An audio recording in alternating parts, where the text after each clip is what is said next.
magandang gabi po sa ating lahat.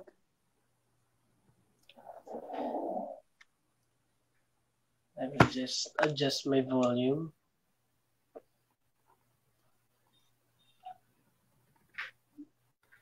So before we begin, let us start with a prayer. In the name of the Father, and of the Son, and of the Holy Spirit. Amen. Eternal Father, I offer thee the most precious blood of thy divine Son Jesus, in union with the Masses said throughout the world today, for all the holy souls in purgatory, for sinners everywhere, for sinners in the universal church, those in my own home, and within my family. Amen. Hail Mary, full of grace, the Lord is with you. Blessed art thou among women, and blessed is the fruit of thy womb, Jesus.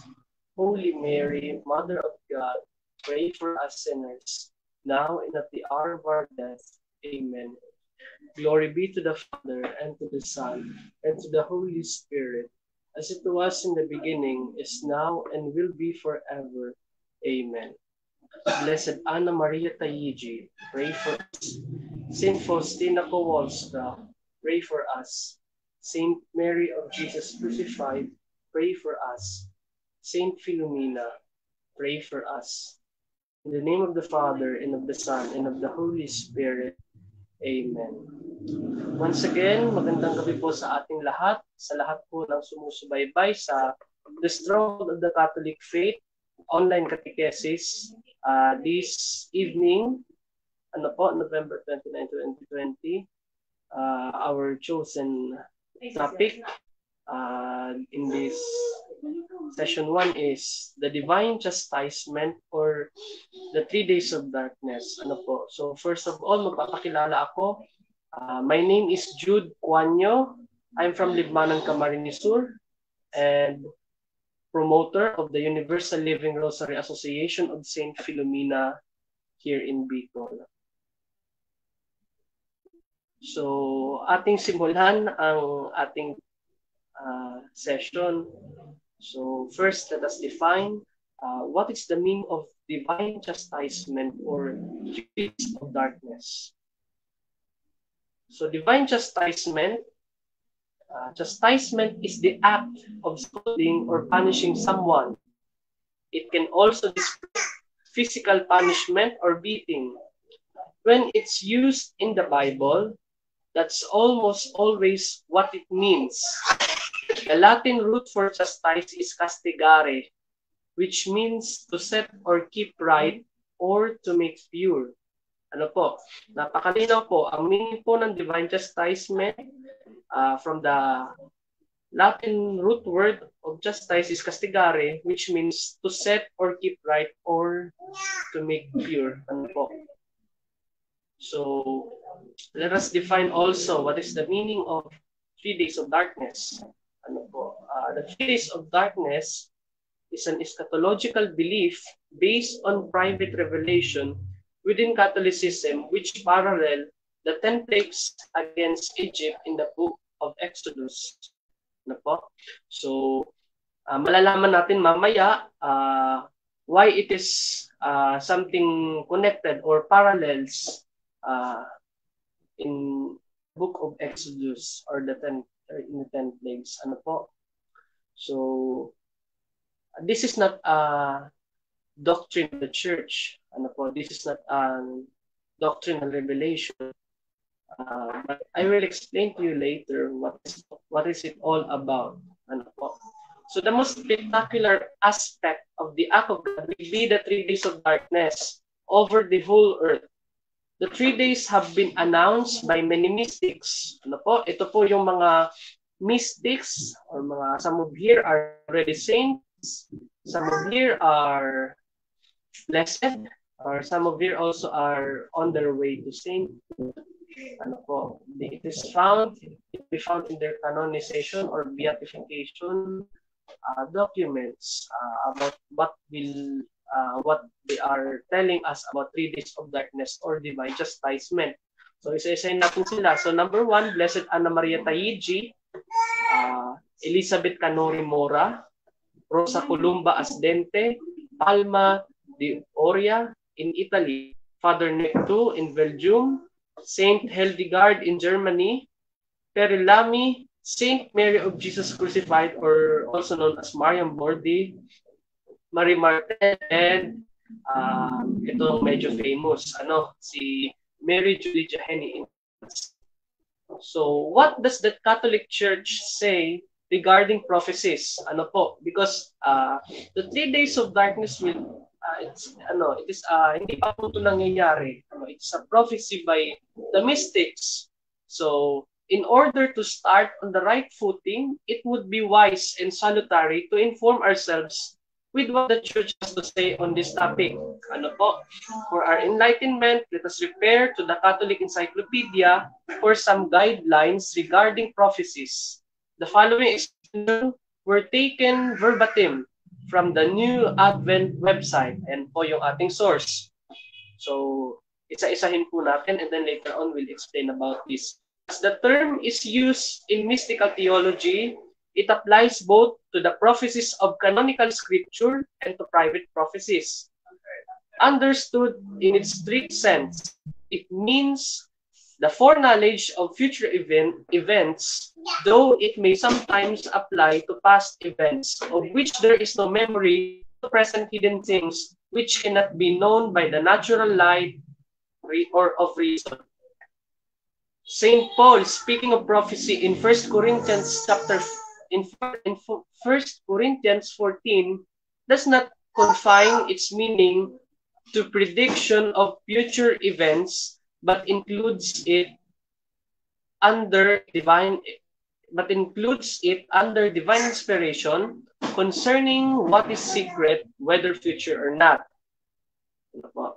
As however, the manifestation of hidden present mysteries or past events comes under revelation, we have here to understand by prophecy what is in its strict and proper sense, namely the revelation of future events. So, itong dalawang slide will explain this. This one, sa 1 Corinthians 14, it does not define the prediction to future events, meaning ito po ay hindi sabi-sabi ng manghuhula or a fortune teller. This is not, hindi ko rin ito ginawa. I did not make this. It is not come from mouth, or I did not teach this. Hindi ko ito tinuturo or hindi ito mula sa akin. But I will share this to you sa aking natutunan and na-research. So, because it is revelation. And then, ito rin yung pahayag ng simbahan regarding prophecy. So, let's continue to the next.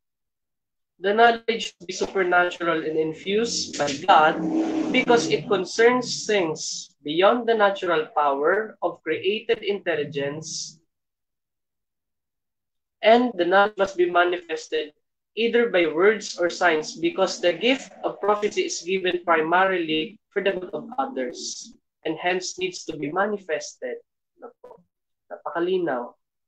That the gift of prophecy is given primarily for the good of others and hence needs to be manifested. So it means di pa ito nangyayari, and the gift of prophecy is given para sa ating ikabubuti of what is going to happen. Ito ay ng Diyos. It is a divine light by which God reveals things concerning the unknown future and by which these things are in some way represented to the man, the prophet, whose duty is to manifest them to others. So ayan, this will, tawag dito, ito yung kabuuan ng aking sinabi. The church does not oblige us to believe in any particular prophecy as a matter of faith or de fide, but we are indeed obliged to believe that prophecies may be made even in our own times. For this is in the gospel, in Evangelium, the Holy Ghost will speak to many in the later days. Ano po? So, the divine chastisement or the 3 days of darkness is not doctrine. We are not obliged. You are not, the church is not obliging you to believe in this matter. Ano po, hindi tayo inuobliga ng simbahan na paniwalaan natin itong itong topic na ito. Ano po? Because this is not a doctrine. But here again, ang next natin nito is how we will discern about these 3 days of darkness. Kung maniniwala ba tayo o hindi. I will not going to convince you, but sabi nga ni Saint Bernadette Soberano, my job is not to convince but to inform. Ano po? And may this online catechism inform us what's going to happen and what does the mystics, what does the lesson of the saint says regarding the divine chastisement or 3 days of darkness. Exercise prudence in one's discernment. So here, basahin natin ito. Intindihin natin on discerning o ating pagnilayan kung ito ba ay dapat nating paniwalaan o hindi. So the church considers the apocalypse as divinely inspired and remain to be the last prophetic work. She acknowledged as such. Though the prophetic spirit continued through the centuries, the church has never promoted any other prophetic work, even as she proclaimed countless saints who were gifted with prophecy. The church prudently gives ample latitude as to the acceptance or rejection of particular or private prophecies based on evidence for or against them. The Catholic faithful's attitude should be that of prudence and always being careful and slow in accepting or rejecting them, especially when they come from trustworthy sources and do not contradict Catholic doctrine and morals. Ano po? So meaning, the divine chastisement, the 3 days of darkness is a private revelation. But again, the church prudently gives ample latitude as to the acceptance or rejection. Nasa sa atin na if we will believe or not, if we will dispose it with good faith. So, sabi pa dito, the Catholic faithful's attitude should be that of prudence and balance, always being careful and slow in accepting or rejecting. We should be careful, meaning, hindi lang tayo reject, hindi rin lang tayo accept. So we need to do this. That's why nilagay ito sa ating PowerPoint. So, the prudence and balance, always being careful and slow in accepting or rejecting them, especially when they are come from trustworthy sources and do not contradict Catholic doctrine and morals. Lalong-lalo na ngayon, merong Book of Truth, which is nire-reject ng simbahan. Because there are some Catholic doctrine and moral ata na nalalabag. But itong 3 days of darkness, let's see if meron ba. But the source that we have here is from the saints, from the blessed, and other are also venerable na ata or servant of God on their way to sainthood. So, hoping na makita natin or mabasa natin kung ano ba yung kanilang sinasabi regarding this topic. The prophecies regarding later times. The common and outstanding character among later-day prophecies seems to be foreboding of the terrible destruction of the world due to an unrepentant mankind, the resurgence of the church and the version of the world. Keenly pointed out in his life of Anna Maria Taigi, chapter 18, that the revelation had the following feature. First, they all point to the same to some terrible convulsion, to a revolution springing from the most deeply rooted impiety, consisting in a formal opposition to God and His truth, and resulting in the most formidable persecution to which the church has ever been subject. So ayan, medyo lumilinaw na ho. Ano nga ba talaga yung 3 days of darkness? Kanina pa ako dito nag-explain. But first, in-explain natin ano ba yung what does the church says about prophecies, and then how do we discern in this topic. So the prophecies regarding the later times, ano po, ng mga saints, blesseds, and mystics, ayan, nakalagay dito.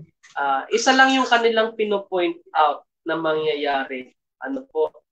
The 3 days of darkness, yung 3 araw ng kadiliman ay mangyayari because of what's happening this day. Ano po? It is very relevant in our days. Tingnan natin yung ating paligid. Tingnan natin yung ating mundo. Let us look what's happening in the government, the church, in the society. Ano po? So maintindihan natin 'yon. Why does God? Bakit magkakaroon ng 3 days of darkness? Ano po? So forbidding of the terrible destruction of the world due to an unrepentant mankind. Ayan. Unrepentant mankind. Meaning, it will going to happen because the sinners are not yet converting. Ano po? Unrepentant mankind. Hindi nagsising sanglibutan. Hindi nagsising tao. Ano po? Look what's happening sa ating mundo. And then, i-relate natin itong ating topic. And then, first, they all point to the same terrible convulsion. No, medyo creepy, medyo terrible yung mangyayari. But, hindi ito ginawa ng mga blessed or ng saints, or hindi ko rin ito tinapik to scare, para takutin ko kayong lahat. But, I am just here so that maging aware tayo sa kung what will going next. Ano po, hindi po manghuhula, hindi po ako hindi po ako psychic. Ano po, isa po akong ordinaryong Katoliko, and I'm sharing this not with my own knowledge, not with my own words, but I have the sources from the saints, from the blessed, from the mystics. So hindi po ako yung nakiki-MJS. So this is something connected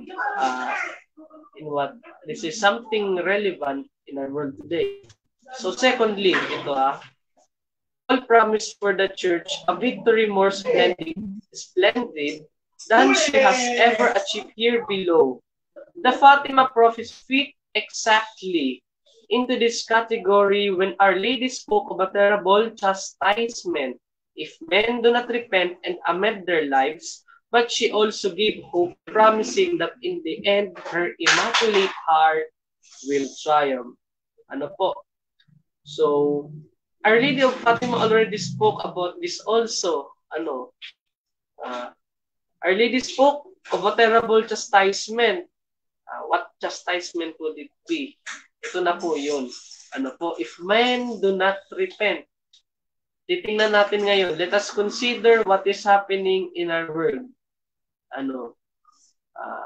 We are still persecuted. Maraming nagpapakamatay. Tawag dito yung morals. Tingnan natin yung I'm still young. I'm 18 years old actually. But nakikita ko yung aking mga kapwa teenager of what are they doing in this world? Kung anong ginagawa nila ngayon? So, like for example, increase of teenage pregnancy, and at the same time, yun, temptations of flesh, isa sa pinakamahirap and isa sa pinaka-common na nangyayari ngayon. So yun, if men do not repent, we are still praying for the conversion of sinners. Our Lady of Fatima spoke about this. And it is something connected to what Our Lady of Fatima promised. Mamaya, the next session will be all about Our Lady of Fatima. Talagang pinagtagpo itong catechesis na to. Kasi it is connected to what Our Lady of Fatima says.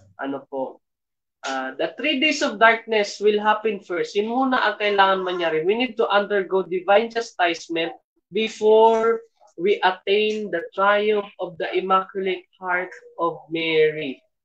Yung sinasabing, in the end, her Immaculate Heart will triumph. In the end, my Immaculate Heart will triumph. Pinasabi ng mahal na Birhen of Fatima. Ano po? And nabanggit ko din kanina, I am also a promoter of the Universal Living Rosary Association of St. Philomena.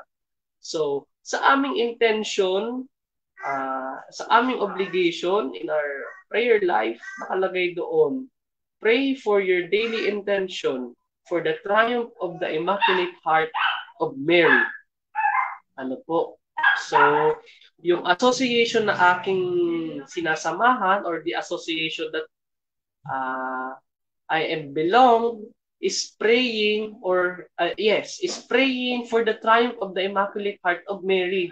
Ano po? To hasten the triumph of the Immaculate Heart of Mary, and tawag dito and then to do what Our Lady of Fatima requested. Ano po, yun po yung aming obligation to pray the rosary daily, but pinaikli namin, ginawa naming decade lang. And then at the same time, to wear the brown scapular, of course, establish Marian devotion. Ano po, so it is also connected sa ating topic. We are preparing for the triumph of the Immaculate Heart of Mary. So, the 3 days of darkness, according to Blessed Anna Maria Taigi, ano po, siya yung isa sa the famous mystic of the 3 days of darkness. So, una basahin pala natin itong scriptural basis no 3 days of darkness, no? So, in the scripture we find many references to days of darkness. The most familiar perhaps being the 9th plague that fell upon Pharaoh during the time of Moses. Ano po, sa mga nagsasabi that the 3 days of darkness ay gawa-gawa lang 'yan. Or sabi lang 'yan ng mga santo, no? It is very biblical, connected. Kaya nga sabi kanina doon sa Sabi kanina doon sa meaning or sa definition ng 3 days of darkness, it parallels on the 10th plague of Egypt in the book of Exodus. So here, ating babasahin ang Exodus chapter 10, verse 21 to 23. But the Lord said to Moses, extend your hand toward heaven, and may there be darkness upon the land of Egypt, so dense that it may be felt. And Moses extended his hand toward heaven, and a horrible darkness occurred in all the land of Egypt for 3 days. No one saw his brother, nor moved himself from the place where he was. But wherever the sons of Israel lived, there was light. Ano po? So, ayan. It parallels to the book of Exodus. 3 days din po. It is the 9th plague of Egypt, the terrible darkness. Wala kang makikita. Everything is dark. Pero doon na sa Egypt. No? But sabi dito, but wherever the sons of Israel lived, there was light. Sa mga Israelita lang may liwanag. Only those Israelites, the chosen people of God, have the light. Next, the prophet Isaiah also spoke of day of darkness. Nagsalita din ang propeta Isaiah tungkol sa 3 days of darkness. Behold, the day of the Lord shall come, cruel day, and a full of indignation and of wrath, and fury to lay the land desolate, and to destroy the sinners thereof out of it. For the stars of heaven and their brightness shall not display their light.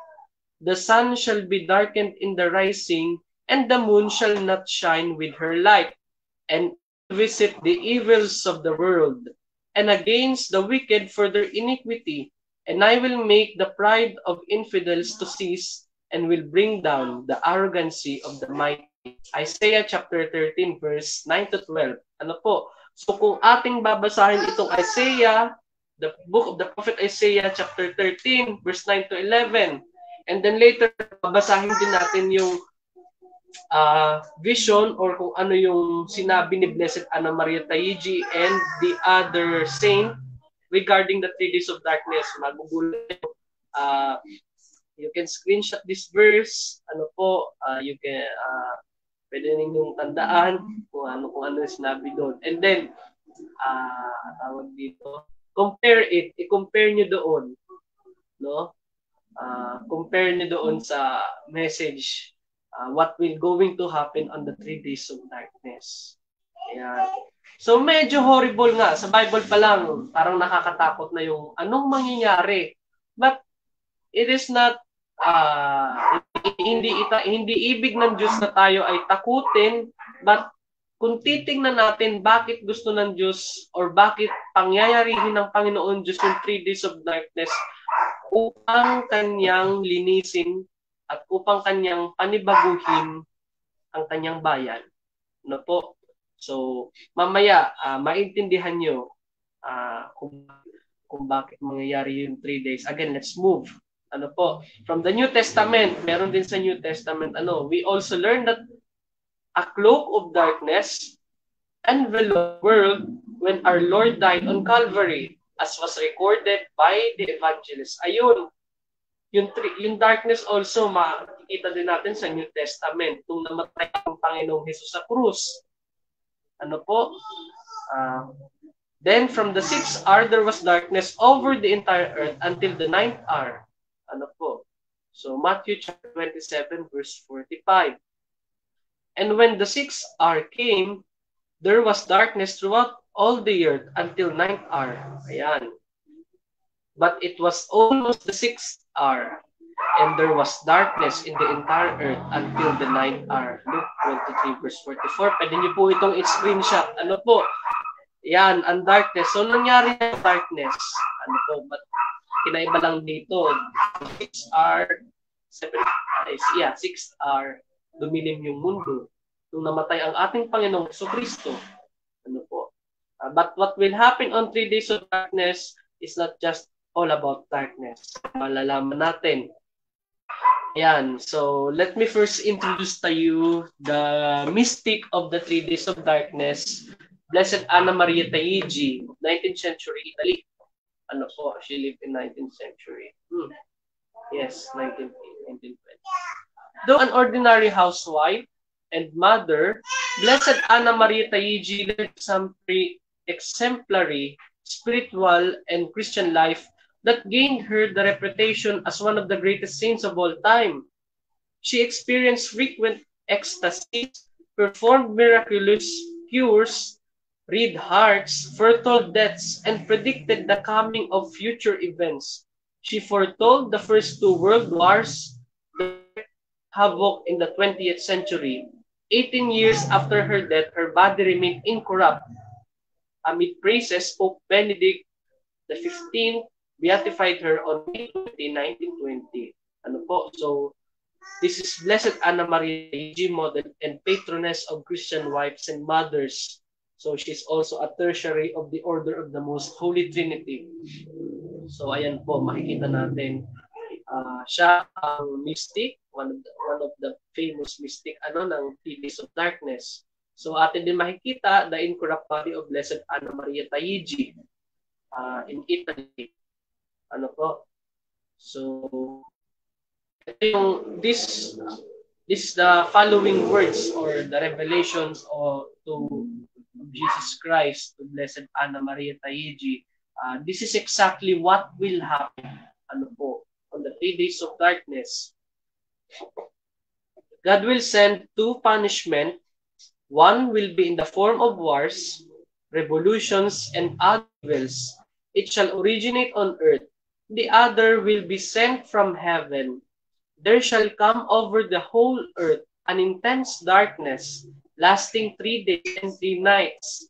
Nothing can be seen, and the air will be laden with pestilence, which will claim mainly, but not only, the enemies of religion. It will be impossible to use any man-made lighting during this darkness except blessed candles. He who out of curiosity opens a window to look out or leaves his home will fall dead on the spot. During these 3 days, people should remain in their homes pray the rosary and beg God for mercy. So I will be explaining this unang verse na ating binanggit at binasa. So ito yung mangyayari. God will send two punishment. One will be in the form of wars, revolutions, and other evils. This is already happened, sabi daw nung iba, because yun nga, as binanggit natin sa life ni Blessed Anna Maria Taiji, meron tawag dito,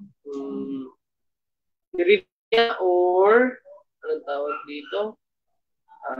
Niredict niya yung situations, especially dun sa world wars. So this already happened. Nangyari na ito.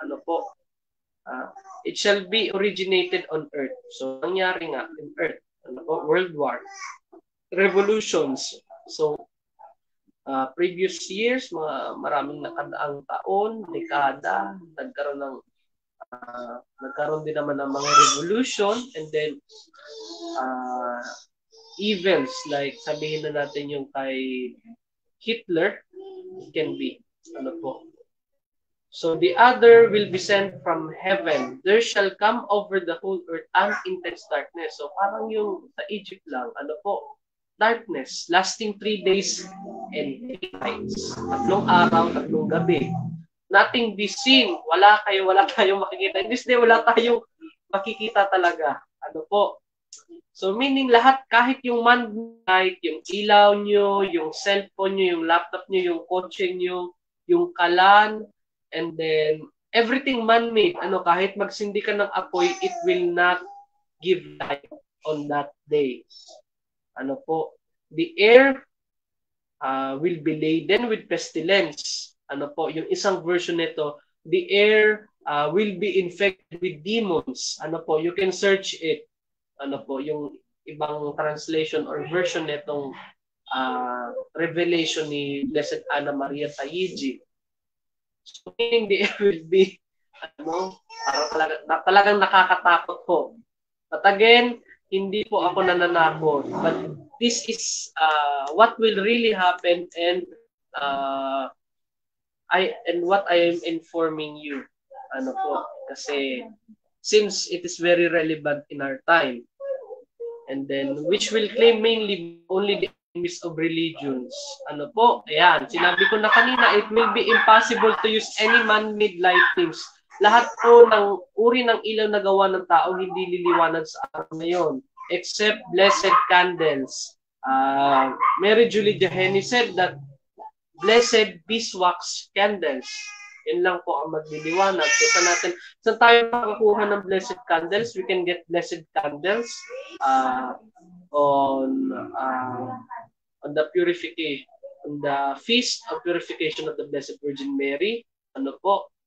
Here in the Philippines, Feast of Our Lady of Candelaria, Nuestra Señora de Candelaria. Meron pong blessing of candles. Or you can approach any priest, you can ask any priest to exorcise, exorcism of candles. Yan po yung right no blessing na iginagawad sa kandila. Some says, beeswax lang daw po ang gagana. But some, sabi dito, blessed candles lang. What is important is blessed. Pero subukan na rin natin pag nangyari itong days. Pa-bless tayo ng blessed beeswax. At the same time, magpa-bless tayo ng paraffin wax. Ayan, sabi ng Stronghold the Catholic Faith, we can makakabili tayo ng blessed beeswax sa Orate Fratre Store in Facebook. Brother John Ladis po yun. Okay? So, ito pa. Another one ang mangyayari. He who out of curiosity opens his window to look out or leaves his home will fall dead on the spot. Kaya po ang ating gagawin, kung kayo maniniwala, or if you want to follow these mystics, if that day happens, isarado ho lahat ng pinto, isarado ho lahat ng bintana, anything na paraan para makita nyo yung labas ng bahay nyo. Or ng paligid nyo. Close it, takpan nyo ng mabuti.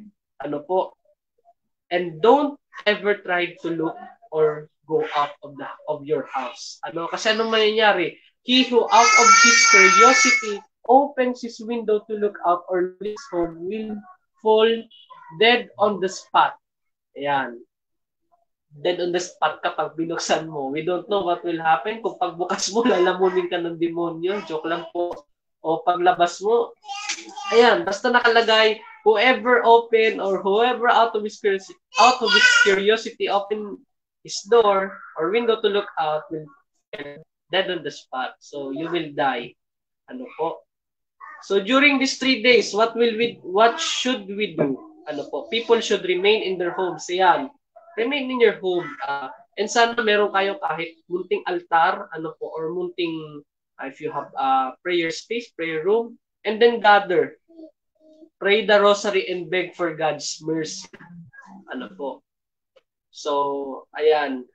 Ito pa, medyo mahaba-haba ito. Ito pa ang sabi ni Anna Maria Taiji. All the enemies of the church, whether known or unknown, will perish over whole earth during that universal darkness. Ayan. All enemies, lahat ng kalaban ng simbahan, ano po, sorry po, hindi po ako naghahamon ng away, but this is what the mystic says. Ano po? All the enemies of the church, whether known or unknown, will perish over the whole earth during that universal darkness. Ibig sabihin po, lahat po ng kumakalaban sa simbahan, lahat po ng hindi nananampalataya, lahat po ng ibang relihiyon or ibang sekta na hindi naman itinayo ng aking Panginoong Hesukristo ay mamamatay, will perish on that day. Ano po? So yan. With the exception of a few whom God will soon convert. Maawain ang ating Diyos. So meaning malay natin may matira. Ano po? With the exception of a few, may matitira ho. Even evildoers or believer or ibang sekta. Malay natin, ano po. And God will convert them soon after the 3 days. Ano po. So, God will soon convert them. The air shall be infected by demons. Ayan. Na ito na pala hinahanap natin. The air will be infected by demons who will appear all sorts of hideous forms. Ayan. So, yan. No, medyo talagang horrible yung what will going to happen pag nangyari itong 3 days. So, meaning, ano ba ibig sabihin nitong demons who will appear under all sorts of hideous form? Meaning, pag nilak mo yung pintuan mo, yan, nakasil na lahat ng butas o pwede yung silipan para makita yung ibang labas, guguluhin kayo ng demonyo. The devil will try to trick you. It can be katukin kayo sa pintuan, gayahin ang boses ng inyong kamag-anak, kakilala, papasukin niyo po ako, but never, but itong masasabi natin, ito yung advice, don't open your door, wag niyong bubuksan yung pintuan niyo at bintana niyo, sapagkat, sabi ulit sa kanina, whoever out of his curiosity open his door will die, dead and will be dead on the spot. So the devil will try to trick us, especially when we are praying, on that day. Kasi sabi doon, people should pray the rosary and beg for God's mercy. So the demon will try his best to trick us and then to disturb us on that day. And then religion shall be persecuted, and priests massacred, churches shall be closed, but only for a short time. The Holy Father shall be obliged to leave Rome. So, etong another one, this is also from Saint Faustina of Kowalska, the visionary of the Divine Mercy. May sinabi din sa kanya ang Divine Mercy, what will going to happen. This is also a private revelation. Again, a private revelation, not a doctrine. Nasa sa inyo po kung kayo'y maniniwala at nasa sa inyo if you will project it with good faith. The warning, a supernatural event, an act of divine intervention to save the world by God. is a manifestation of the divine mercy message given to Saint Faustina that is recorded in her diary. Here are some quotes from her diary given by our Lord Jesus Christ. Before I came, just judge, I am coming first as the King of mercy. Before the day of justice arrives, there will be given to people a sign in the heavens of this world. All light in the heavens will be extinguished, and there will be a great darkness over the whole earth. The sign of the cross will be seen in the sky, and the objects where the hands and feet of the Savior were nailed, will come forth great lights, which will light up the earth for a period of time. This will take place shortly before the last day. So ito din po, sa mga nagtatanong, is this the end of the world? Ito na ba ang katapusan ng mundo? Is this the final judgment? No, hindi pa po. Again, this is we call it divine chastisement. The 3 days of darkness is a divine chastisement. Hindi po ito end of the world. So, hindi pa natin nakakamit yung triumph of the Immaculate Heart of Mary na pinapangako ng mahal na Birheng Fatima. The triumph of the Immaculate Heart of Mary is an era of peace. Where faith will flourish and vocation will flourish. Isa itong masaganang panahon kung saan ang ating pananampalataya ay magiging masagana at ang bukasyon sa pagpapari at buhay relihiyoso ay mabungang sasagana rin. Yan po ang pangako ng mahal na Birhen ng Fatima. If her request is granted, kung ating gagawin ang nire-request or hinihingi ng mahal na Birhen ng Fatima, anong sinasabi ng mahal na Birhen ng Fatima? Pray the rosary every day, to wear the scapular, pray for the conversion of sinners, o at least mag-holy hour tayo, in front of the Blessed Sacrament. Yun ang request niya. So, if men do not convert, ayon. Meaning, hindi pa nako-convert ang sangkatauhan. Kaya, terrible chastisement that will going to happen. Our Lady of Fatima also predicted it. So, ayan. This was taken from the diary number page 83 of Saint Faustina. So, the relevance in our days, why it is possible to happen, why it is going to happen. Ayan. It is clear from the above 2 revelations that God had forewarned mankind of a great and terrible chastisement. Perhaps they seem far-fetched and severe, but in the face of such impiety, blasphemy, desecration, corruption, and immortality pervasive in our times. So, it is relevant dahil kung titingnan nga natin yung nangyayari sa ating lipunan, sa ating simbahan, at sa ating pamayanan, at talagang it hurts God. Nasasaktan natin ang ating Panginoon sapagkat ito'y hindi kaaya-aya sa kanyang paningin. Ang pagkakasala ng sangkatauhan, ang hindi pagsisisi ng kasalanan, ang pagtalikod sa pananampalataya, at ang and rejection of God's truth, of God's existence also. So it would be superfluous to surmise that the world indeed deserves such great punishment. Remember, in the Old Testament, bakit ibinigay ng Diyos ang mga Israelita sa mga Babylonians? Because sumamba sila sa Diyos-Diyosan, which is a great thing. So that is also a chastisement, pagparusa. Sabihin natin, ang Diyos mabait, lubhang maawain. Hindi niya kaya magparusa. But remember, let me give you something to reflect on. Imagine that God, ang Diyos, ay nagpaparusa upang disiplinahin ang kanyang mga anak. Ang magulang pinapalo ang kanyang anak o pinapagalitan hindi dahil galit siya or ayaw niya sa kanyang anak, ngunit upang ito'y matuto. Ganon din ang gagawin ng Diyos sa 3 days of darkness. Wala tayong dapat ikatakot. We have nothing to fear if we are in the state of grace and if we are prepared. Katulad nung nasa ebanghelyo ng 10 wise virgin, ng 10 virgins, na parable of the 10 virgins, na laging pasiguro, 5 are wise, 5 are foolish.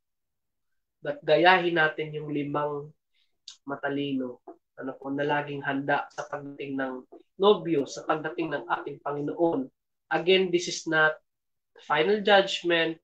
Wala tayong dapat ikatakot if we are in God's friendship, if we are in the state of grace. If we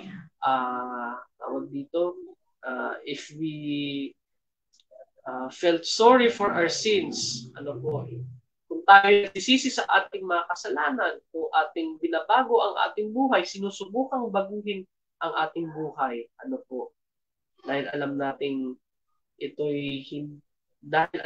hindi natutuwa ang Diyos sa malubhang pagkakasala. Unfortunately, man has progressively slid down the slippery slope of pride and arrogance and has gone from the worst to worst. More importantly, it is crucial to note that Our Lady of Fatima echoed the same sentiments when she warned us in Fatima in 1917, giving support to these 2 previous prophecies. So, it is also parallel to Our Lady of Fatima's apparition in 1917. Sabi nga niyan, Our Lady of Fatima is more needed now in our time, more than in 1917. Our Lady of Fatima calls us pray for sinners, to make sacrifice for sinners, and to repent for our sins. But if we do not do that, kung hindi natin ito gagawin, men will undergo terrible chastisement, which is I am discussing now and informing you to be ready. Wala pong makakaligtas dito. Meaning, buong mundo, or tawag natin dito, hindi lang sa Pilipinas, hindi lang sa Amerika, yan, buong mundo po. Wala pong makakaligtas. But we have nothing to fear if we are in the state of grace and if we are prepared. So yan, can you see these pictures? Ayan, sinerch ko yan sa internet and then yun yung mga kadalasang kita sa Facebook. Yung mga ginagawa ng meme ng mga kabataan ngayon, blasphemous memes like yung kay Pope Francis, yung pinapalitan yung Eucharist while he was raising the host at the Mass. Comparing Jesus Christ to BTS. Ayan, yung mga rallies, Pride Month, Pachamama, and then keep abortion legal. So, yan, that's the reason. Man, can we say na masabi natin in this time na the message of Our Lady of Fatima, the request of Our Lady of Fatima is already given. Nasatisfy na ba natin yung request ng Hindi pa. Because yung pinakasimula, pray for the sinners. Dapat yung sangkatauhan ay sisi. But no, still, ito yung nangyayari sa ating simbahan, sa ating lipunan. Nawawala na ng moral, nawawala na ng edad, and nasisira na paunti-unti yung turo ng ating simbahan. Yung morals. Ayan. Kaya ito, in this picture, makikita natin why 3 days of darkness will happen. After the 3 days of darkness, it would be the triumph of the heart of Mary. It will happen. And then another one, ito pa sinabi ni Blessed Anna Maria Taiji, after the 3 days of darkness,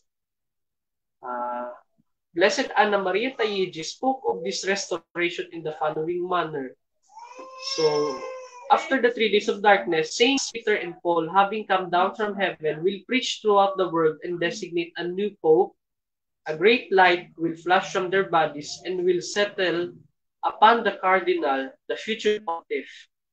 Then Christianity will spread throughout the world. All nations will join the church shortly before the reign of Antichrist. Ano po? So the 3 days of darkness will happen before the reign of Antichrist. Ano po? Which is mababasa natin in the book of Apocalypse, the book of Revelation, and afterwards the final judgment. We don't know when will this go to happen. Ano po? But here, the saints, the blessed, the mystic already inform us what the Lord will going to do. Kung ano ba yung kalooban ng Panginoon, ano ang mangyayari sa ating mundo. Since nakikita na natin na it becomes worse to worse. The COVID-19 pandemic has already preparing us in these 3 days of darkness, quarantine, ano po, magkulong sa ating bahay.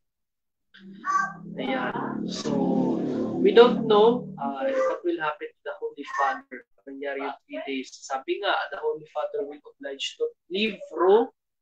Mamamatay ba siya? We don't know. But sabi dito, aalis, mawawala ang Papa. So, after 3 days, Saints Peter and Paul having come down from heaven. So, they will, sila ang mag-a-appoint ng bagong Santo Papa. Ano po, talagang ito yung medyo nakakamanghang pangyayari because Saints Peter and Paul will go down here from heaven to appoint the new Pope themselves. Ano po?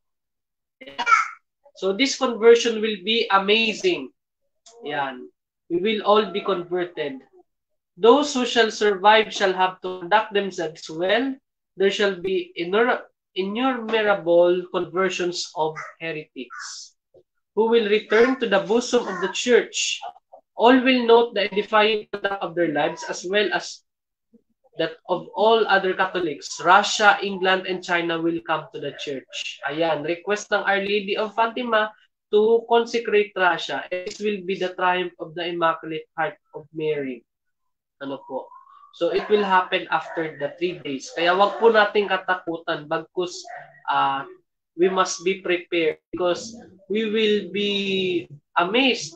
Magiging masaya or magiging payapa, magiging mabunga o magiging masagana ang susunod na pangyayari o susunod o ang ipinangako ng mahal na Birhen sa atin, yung era of peace which is the time of the Immaculate Heart of Mary. A striking similarity, however, was between Our Lady's message of hope regarding the triumph of her Immaculate Heart and the two above prophecies. Thus, while the world facing a fearsome and terrible destruction in light of mankind's insolence and impiety, God assures us that He will not abandon those who are faithful to Him. Ayan, wag po tayong matakot. God will assures us. Ano po?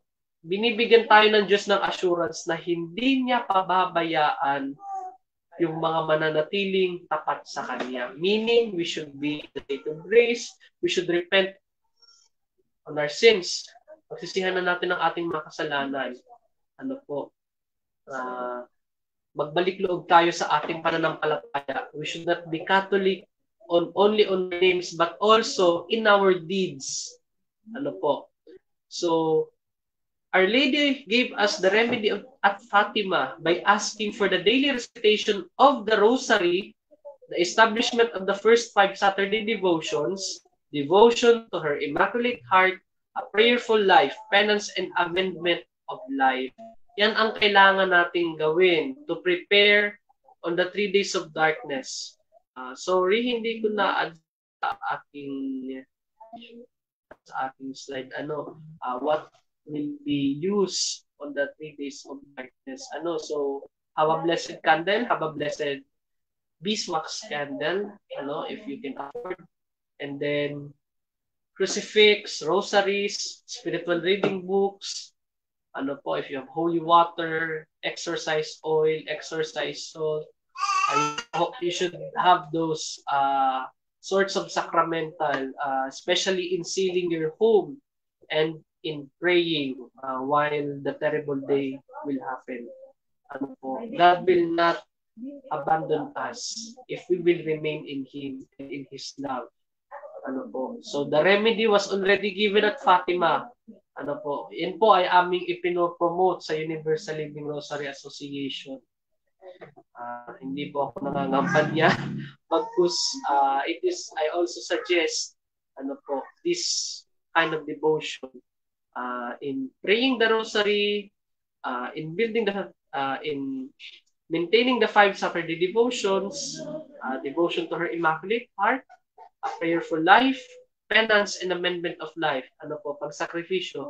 Alam naman natin that nahihirapan tayo sa ganitong sitwasyon at mahirap talaga mamuhay ng banal. Bagkus kung tayo ay hihingi ng tulong sa Mahal na Birhen, sa kanyang mga banal at sa ating Panginoon Diyos, ating mapapagtagumpayan itong labanan in spiritual warfare and in being faithful or in being in God's friendship and the state of grace.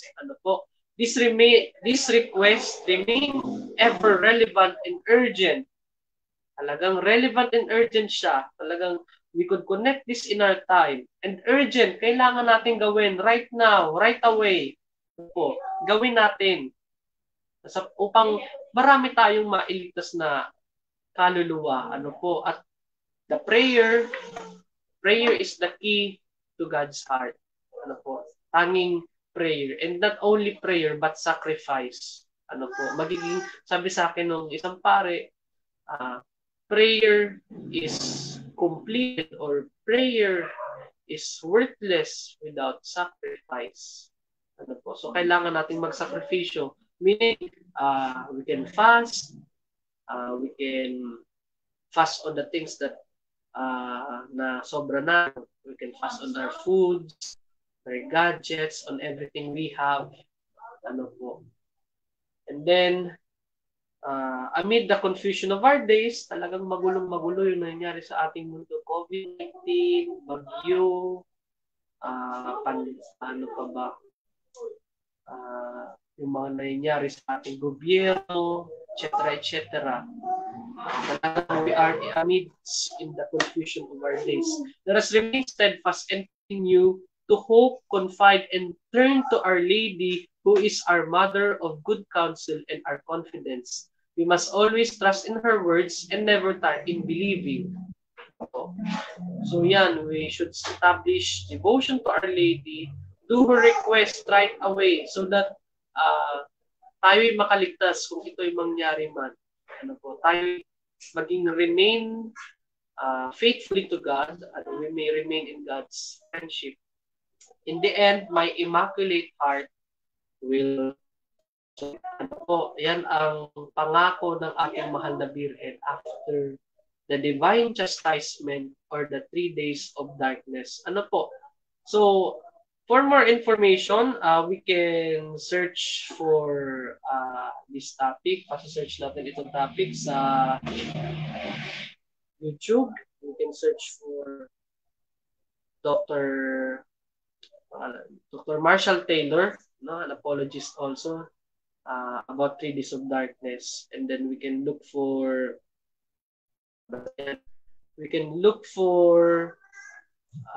Blessed Anna Maria Taiji, Marie Julie Jaheni, and Father Chris Alar. They also about 3 days of darkness. So we can also search the America Needs Fatima. So ito po yung ginamit ko sa aking slides. We can read about this on preparation for the 3 days of darkness. For those who are believing and for those who are syempre interested. So hoping na-inform kayo, nalaman nyo kung ano bang mangyayari ng next. According not to me but to the saints, the blessed and to the mystic. So also want to grab the chance to promote the Universal Living Rosary Association of Saint Philomena. So we are inviting for all those who are watching to sign up for their daily decade. So ang amin lang ginagawa is the request of Our Lady of Fatima. So praying the rosary, but sabi ko kanina, shortcut, ginawa namin, we will be assigning you a mystery and then a decade. Ano po, 10, meaning ng decade, but Our Father, 10 Hail Mary, 1 Glory Be. So you can be a enrolled member. Pag enrolled ka, you will be enjoying tawag dito, indulgences, which was by ni Pope Gregory XVI that time, and the Living Rosary. All the members of the Living Rosary have the indulgence upon their enrollment, upon the major feast of the Lady.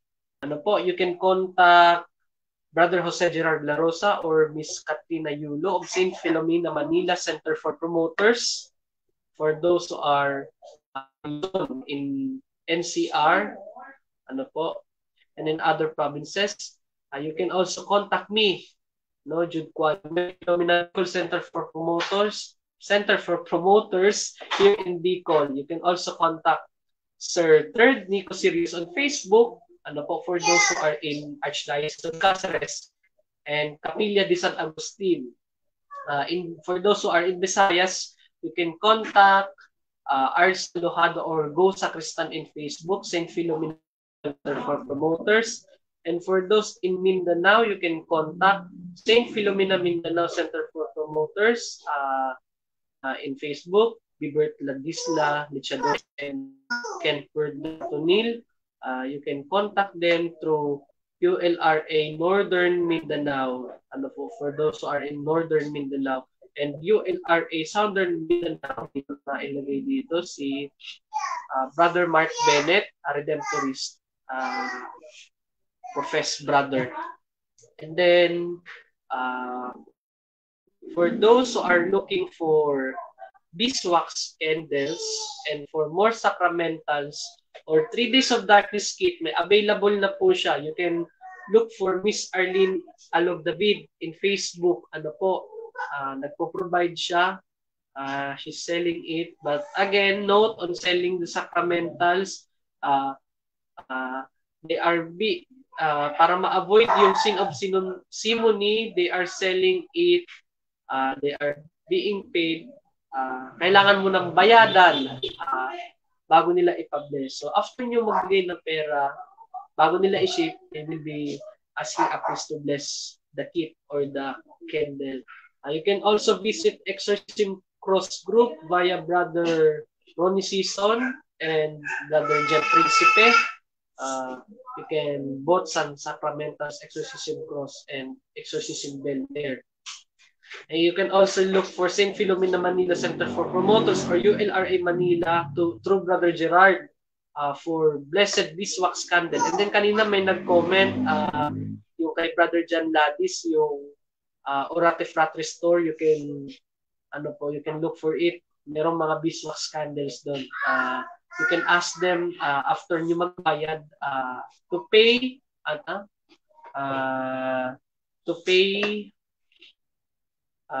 bago magbayad muna to pay, then ipa-bless.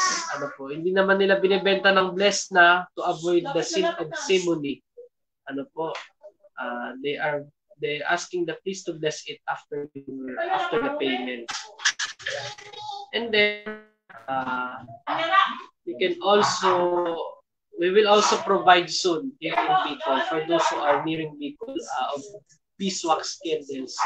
You can ask any priest to exercise or to bless your candles. So yun lamang po. Maraming salamat. I would like to thank the Stronghold of the Catholic Faith for giving me the chance to give catechesis regarding this topic. Although this is not doctrine, hindi ito aral ng simbahan because this is a private revelation, but it is relevant in our days, and it is Our Lady of Fatima and Mama Mary already talked about nung nagpakita siya sa Portugal in Fatima. Again, thank you very much, and God bless us all. May Saint Philomena and all the blessed and saints intercede for us. So before I close this, uh, seminar, no seminar, catechesis phase 1, I would like you to dispose yourself in a prayer. In the name of the Father, and of the Son, and of the Holy Spirit. Amen. Our Father, who art in heaven, hallowed be thy name. Thy kingdom come, thy will be done on earth as it is in heaven. Give us this day our daily bread, and forgive us our trespasses, as we forgive those who trespass against us. And lead us not into temptation, but deliver us from evil. Amen. Hail Mary, full of grace, the Lord is with you. Blessed art thou among women, and blessed is the fruit of thy womb, Jesus. Holy Mary, Mother of God, pray for us sinners, now and at the hour of our death. Amen. In the name of the Father, the Son, the Holy Spirit. Amen. So thank you very much, Brother Jatri. Thank you very much. Song of the Catholic Faith, and then pahuli na yung shout out kay Brother EJ Colby ba yun? Ano po? Yan, Brother EJ Colby de Jesus.